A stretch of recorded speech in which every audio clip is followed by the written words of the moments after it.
Come on in. Welcome, ladies and gentlemen. Woo! Welcome to this very unusual Polish Concordance concert. My name is Pritsker. This is Dan Cooper. We're the co-directors of Polish Concordance. For those of you who don't know, hello, people online in other places. Tuning in from all over, but we're in Pennsylvania. We're in Pennsylvania today. Polish Concordance in New York, an organization for 41 years, have traveled to Pennsylvania. Over the tundra, mile after mile. We are at the house of the great artist, Chuck Connelly. He's over there.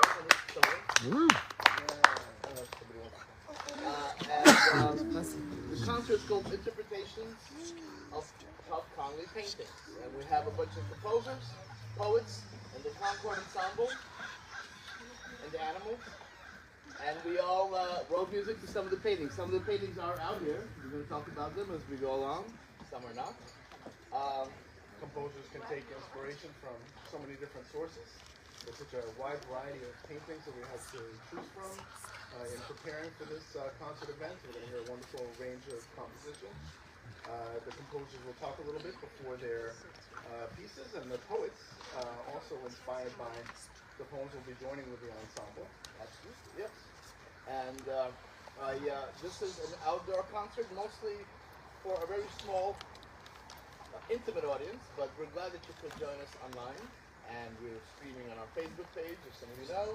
What else? I think we should be saying something else. I just don't remember what. I've been in the sun all day. I don't know what I'm saying.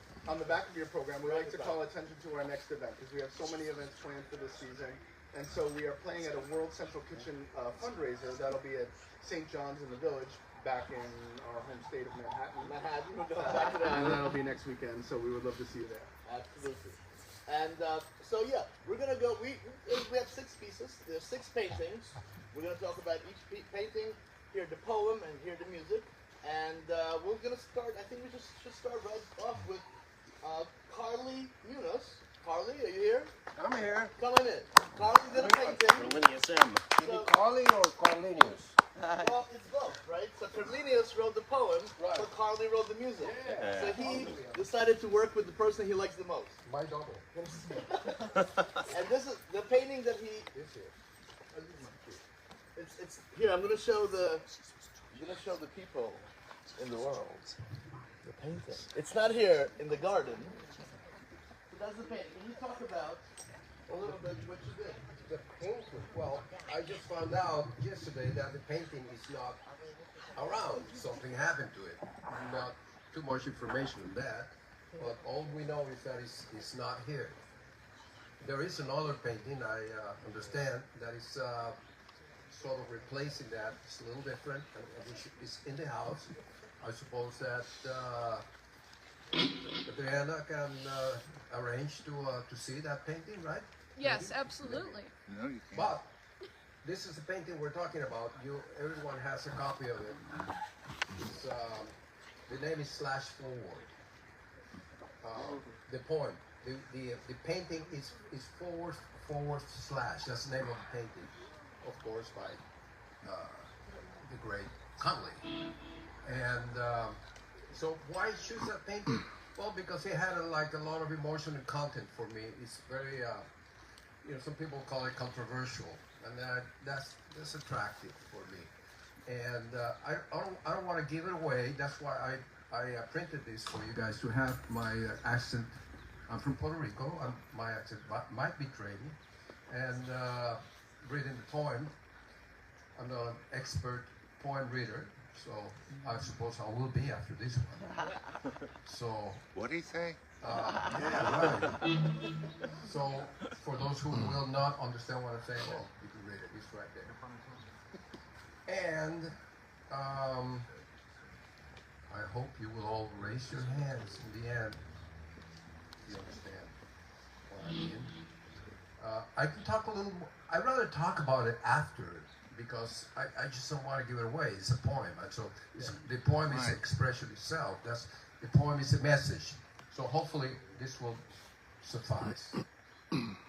So I wrote a little piece. I mean, when I say a little piece, it's a little tiny piece. It's It's actually a line, and Jim is gonna take here. Gonna make it happen. Am I doing this? Yeah. What am I doing? So keep it the pulse. Hopefully, I'll be able to.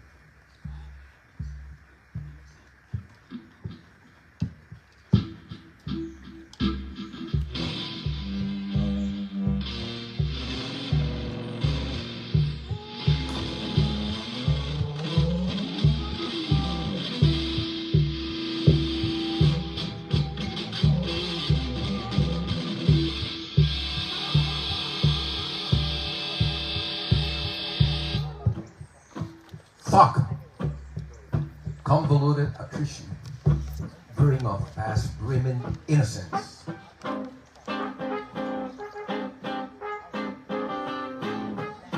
No contrition, loosely placed undergarments, attest restraint, submission, take me or leave me.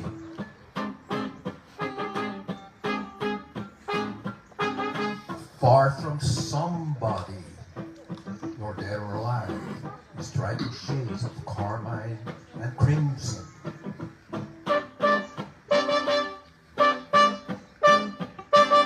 The muse recedes in the cloak of moonlight requisition, potently revealing an afterthought of its maker's tender moment replay.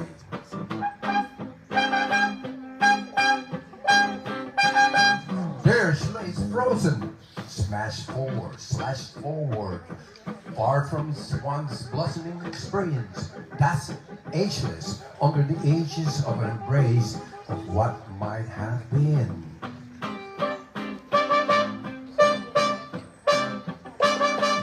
Rest assured, still, in motion, as if obeying a greater force, perhaps once lucky ladybug, now spotless, lies flattened.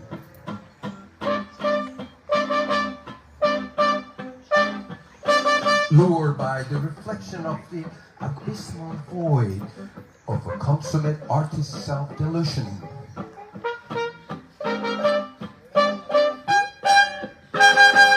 A conjecture, a riddle in the eyes of a mere mortal, or a simple voyeur seeking atonement, mea culpa. Who says me? All right, cool. That's it. Bravo, bravo. Bravo. The next piece we're going to do is the collaboration between myself and Robert C. Ford. Come on out, Robert. Woo! And the painting, this one is, here's what everybody give, oh, wow.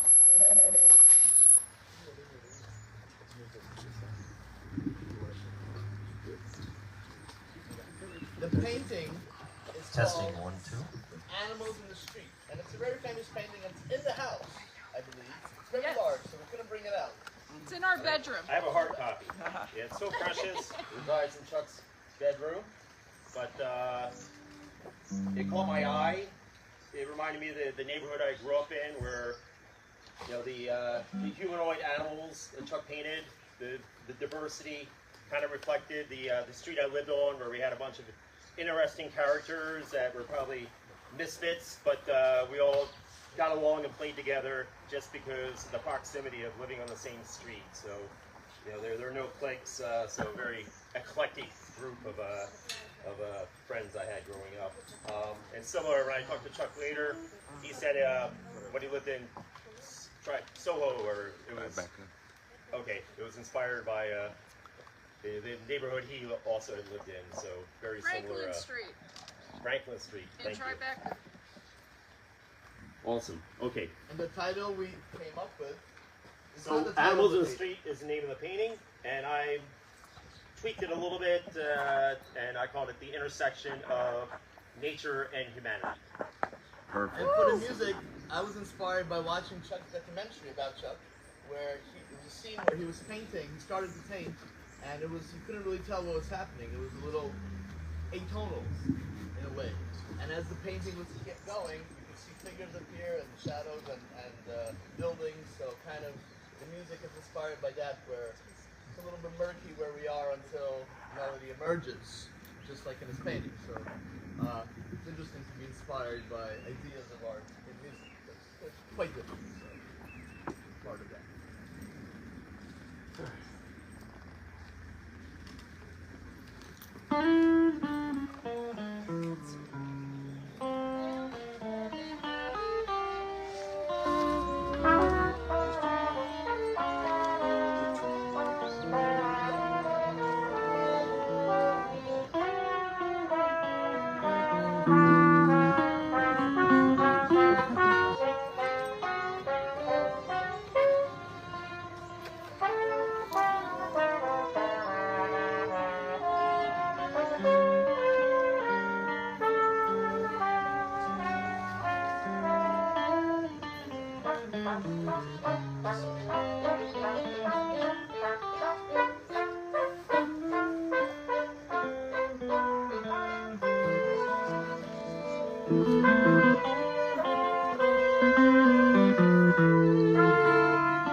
The intersection of nature and humanity.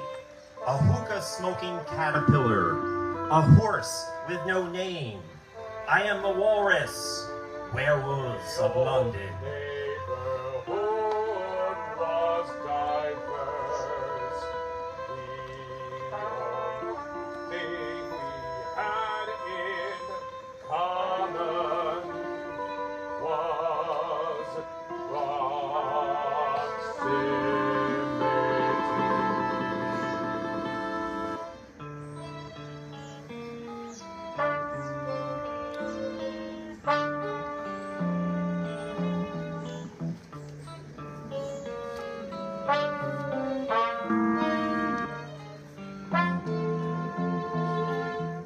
The old neighborhood was diverse. The only thing we had in common was proximity. But that was a blessing. After all, there can only be one lion basking in the sunlight. I'm much more than some cognac, swilling carnivore in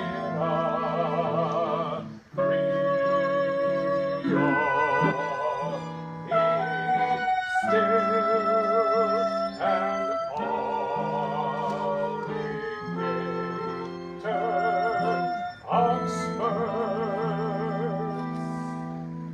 The apex predator roared.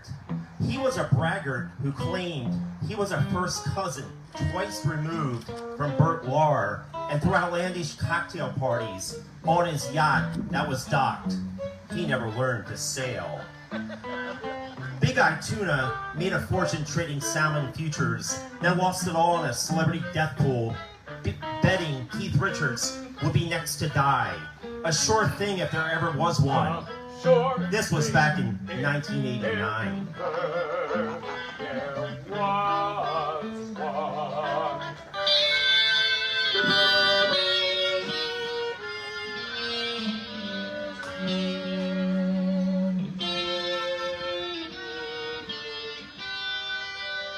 The most flawed animal of all, though, is man.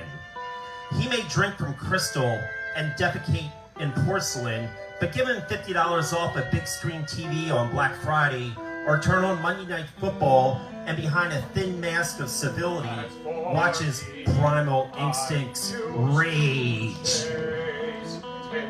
In the sawdust of but never found perfection. Now I'm just a subway rat in search of his started pizza crust. As for me, I used to chase tail in the sawdust of McSorley's, but never found perfection. Now I'm just a subway rat in search of discarded pizza crust.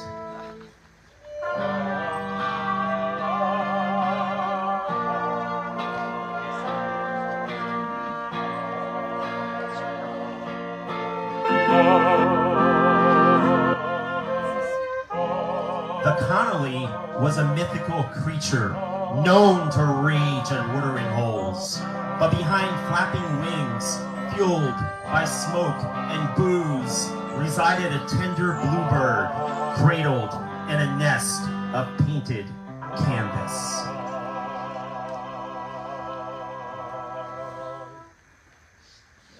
Bravo!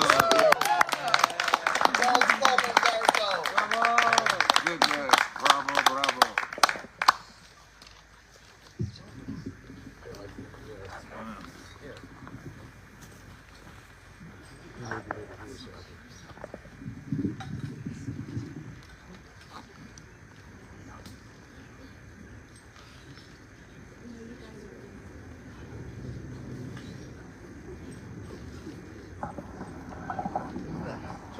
Yeah. Eric. Erik and I talk. I don't want to talk a lot, but It's in the words. yeah, that painting the bride back there was the inspiration, and the poem is called "I Would Toss My Face Like Flowers." Charles, if you want to add anything. I did it. It's a great poem, great painting. I was privileged to send it to you.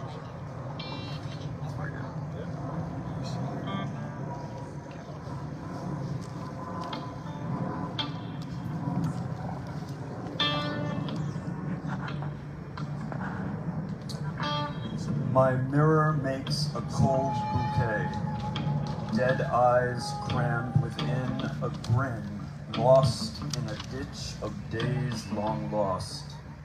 I would toss my face like flowers to the throng of men unmarried, who'd look far finer in my dress than draped in void black loneliness.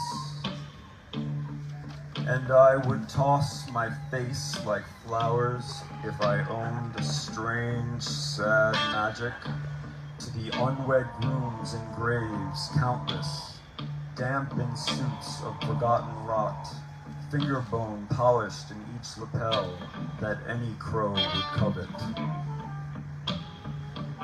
My mirror makes a mad bouquet, mistakes in razor and red vie with petals that laugh at what I've done, and my future always just beyond the corner of my eye, a field suggested of peony blooms to pluck for brides, while the pining grooms in their graves make a mulch to keep them bright.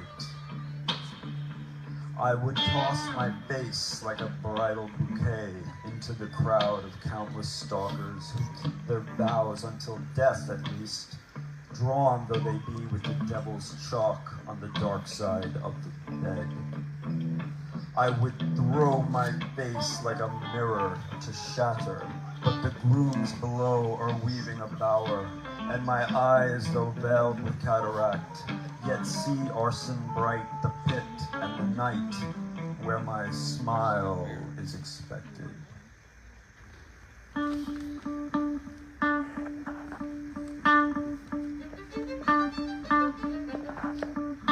My mirror makes a cold bouquet,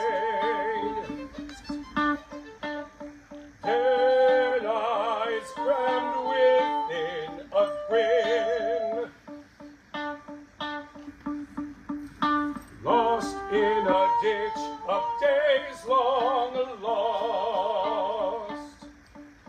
I would toss my face like flowers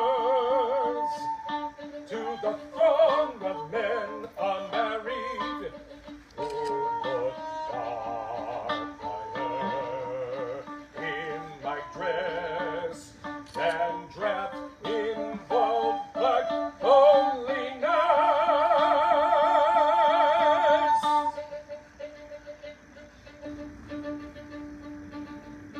I would toss my face like flowers if I owned a strange, sad magic to the unwed groom's embrace. Countless damp ensues a forgotten rot. Finger bone polished in each lapel, that any crow would covet.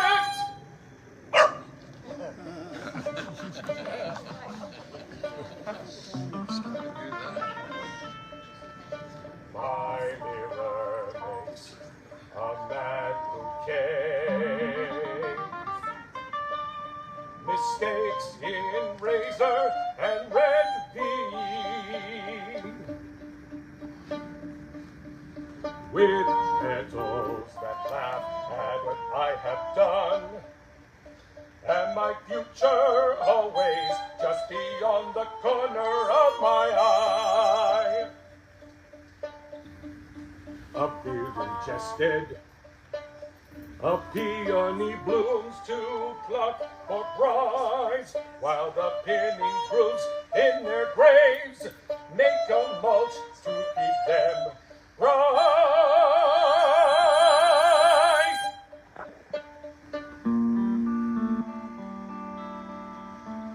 I would toss my face like a bridal bouquet into the crowd like countless stalkers who keep their vows until death at least, drawn though they be with devil's chalk on the dark side of the bed.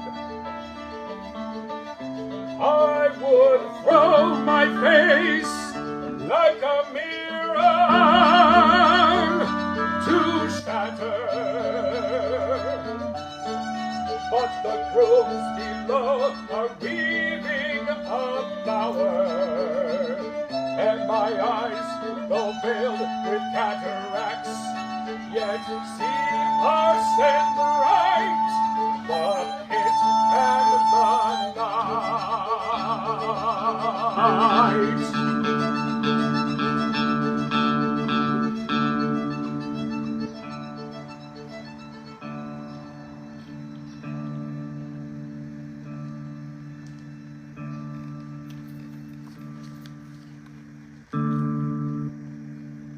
Where my smile is expected,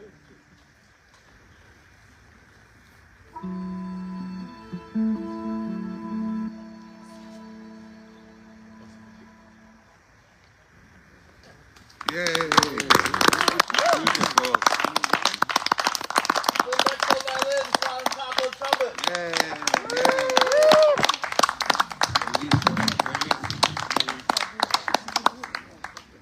Our next piece, poem, and painting is by Dan Cooper and Imelda O'Reilly.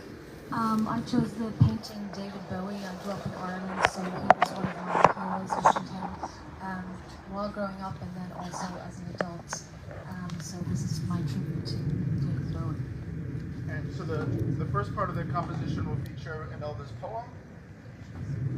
And then, well, when Bowie died, I wrote, as part of my Chamber Suite No. 2, a movement that, well, it echoes somewhat David Bowie's Heroes. In this instance, it's going to feature a solo by our trumpeter, Franz Hackl. And this is called Ballad and Vocalese. So I hope you enjoy it. It's going to set up for a moment here. My poem is called An Ode to David Bowie. That's the painting. If anybody wants to buy it, it's a beautiful piece of work, along with Chuck's other amazing work. Talk to Imelda back in the back.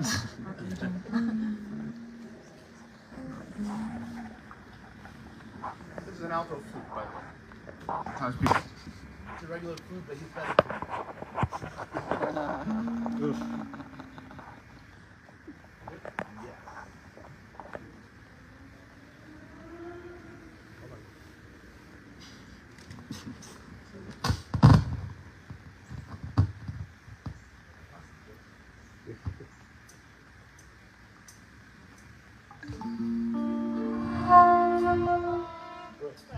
It's very low.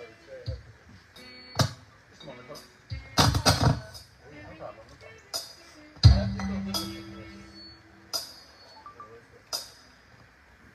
22.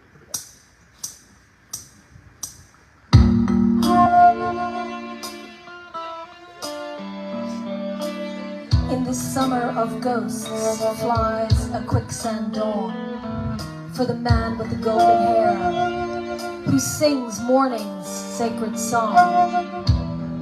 I encounter him in Brando's smile or a mortal footprint on a sandy pile, shrouded, personal, curious, diamond dog. Though death has taken you, don't succumb to the sacred Stone Age realm. Disrupt the sun or dewy mist, for you are the stardust in London, New York. You are the twisted name on Garbo's eyes. You are Black Star Man from Mars. You are the young Americans. You herald loud the skeleton of man. My eyes breathe your death's release. I can't explain, but I'm wooing you into fenceless terrains where knowledge hides, inwards and downwards, the ground wet yet beckoning. I can't explain, but I'm wooing you as life pulls me a daisy. Believe in yourself, for you are Death's Star Man. Death's Star Man, I'm wooing you.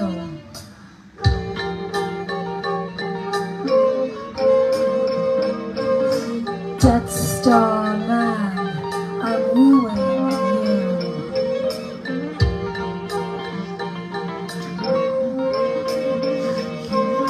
Death's Star Man, I'm wooing you. Death's Star Man, I'm wooing you.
Lynn Bechtold wrote a solo violin with poet Jim Kempner. Jim could not make it out today because of a I was gonna make up something funny. All right, whatever. He can't make it up. Son's birthday. Okay, that's not so funny. That's not funny at all. That's just truth. Truth is not funny. So Kat's gonna read the poem, but Lynn's gonna talk about which is the painting there? The monkey. That's the so this is the painting I actually was originally hoping to write about, but then I was told it wasn't available.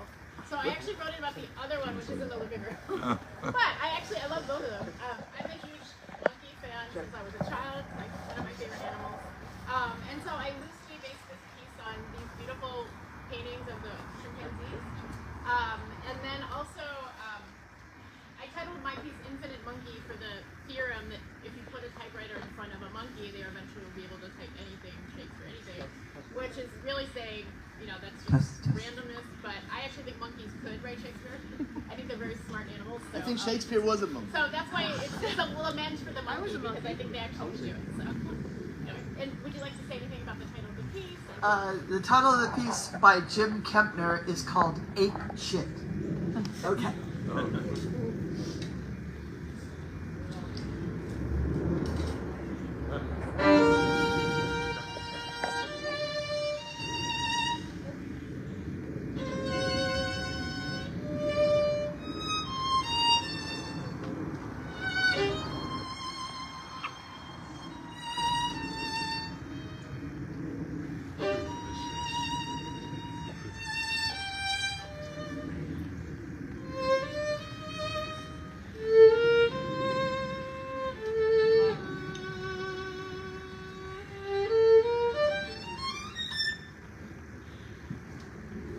A blind eye turns away while lies run blind. The media mashes truth out of whole cloth. Tiny fabric shreds elucidate a story fabricated. Don't trust your sources. Something said for certain, probably a lie, or at the least a twisted fact, pretzeled into a delicious, mouth-watering tidbit. Those lies on the other channel may hold tiny shards of reality, advocate for the devil. One eye open, shut, detached like my retina from reality. Eye open, I see something, nothing, feel nothing. Why should I go on? I can't see why God roots for the Yankees. A conspiracy against reason. Don't speak. Monkey talk. Listen. The simians remain. The more things change, the more they stay insane. The more inane. I can't explain the pain. We can't sustain the inhumane. We strain to tell our truths. Lies. The endless campaigns. We got Hussein and Gazan children smear the plains. Their blood-stained brains rain down upon the ruins. While the autumn hurricane points to the weather vane as Democrats gain and we drink champagne. All the while, in the fast lane, we drive the D train toward monkeys and apes.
Connelly's cool painting of the monkey.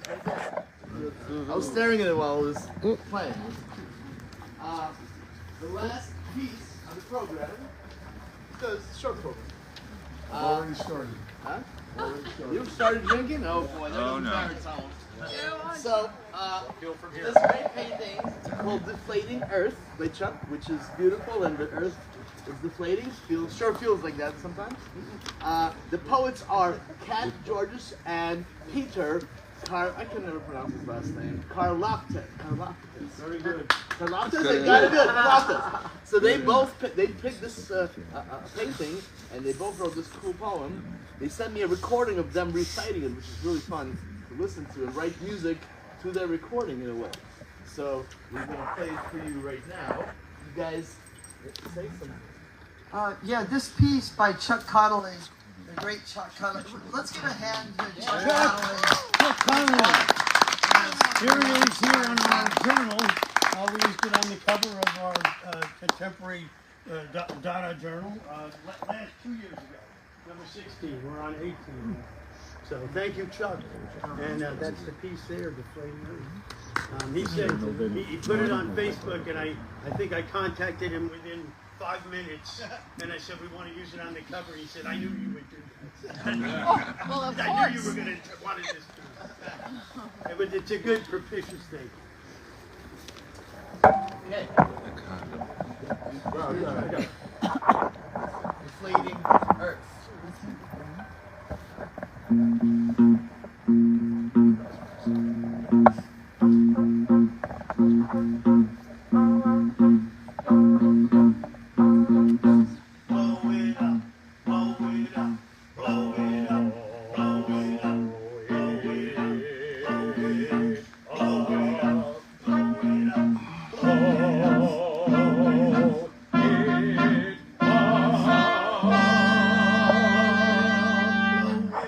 How do you fix a deflating balloon?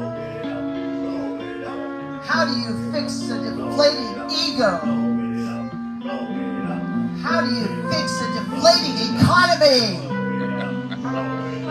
How do you fix a deflating earth? Make the volume justify the air. Make the tail justify the spine. Make the future justify the past. Make the most of what you've got. And please say something for the children. And please say something for the children.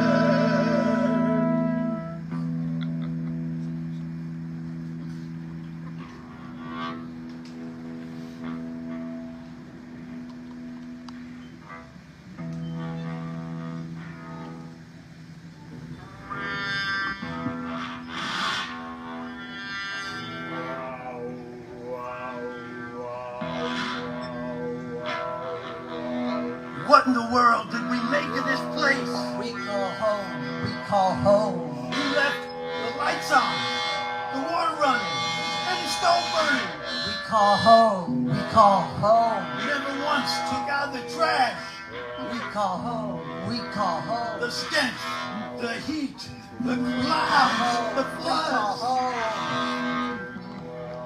It's time to pay our bill, and yet there's no voting address, but there's no place like home. No place like home.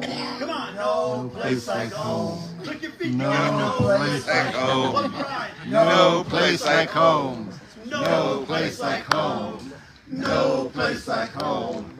No place like home. Ever so home. No place like home. No place like home. Place like home.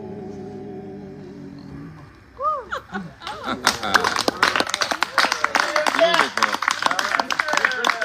Charles Coleman, conductor baritone, Lynn Bechtold, violin, Franz Hackl on trumpet, Chuck Connelly. Thank you, Chuck. I'll be up in a